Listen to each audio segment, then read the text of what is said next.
each one a small act of faith in the future. Above her, the maple trees rustled their leaves in the summer breeze, witnesses to both endings and beginnings. Her phone buzzed, a text from Eleanor. "We're all here when you need us." Margaret looked at her dirt-covered hands, thought of the tea cooling on her kitchen table, of the legal papers in Patricia's office, of the wedding invitation she'd never receive. She typed back a single word: "Thanks." Jessica's wedding came and went.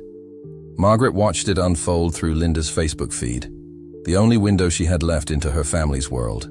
The photos showed her children smiling, her grandchildren in formal wear, the church decorated just as it had been for her own wedding decades ago.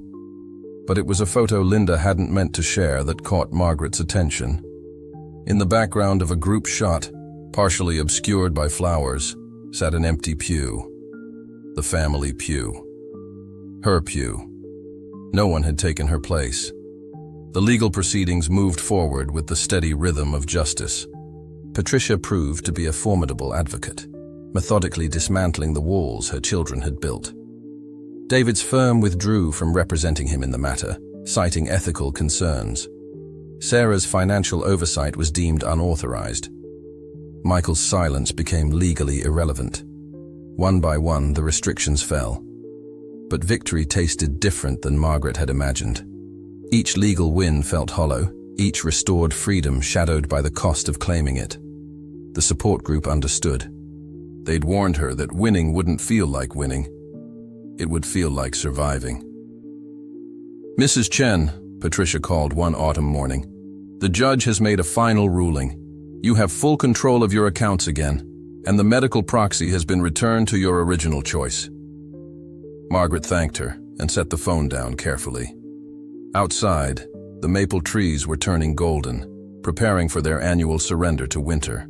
She'd planted bulbs beneath them, a promise to herself about seeing another spring. The doorbell rang. Through the frosted glass, she could make out a familiar silhouette. Sarah's eldest daughter, Emma, now 17 and almost a stranger. Margaret opened the door slowly, uncertain of her role in this unexpected scene. "Grandma," Emma said, looking simultaneously older and younger than her age. "Can I come in?" They sat in the kitchen, where Margaret's hands automatically began their tea-making routine. Emma watched with the intensity of someone trying to memorize a moment. "Mom doesn't know I'm here," she said finally. "None of them do. I took an Uber."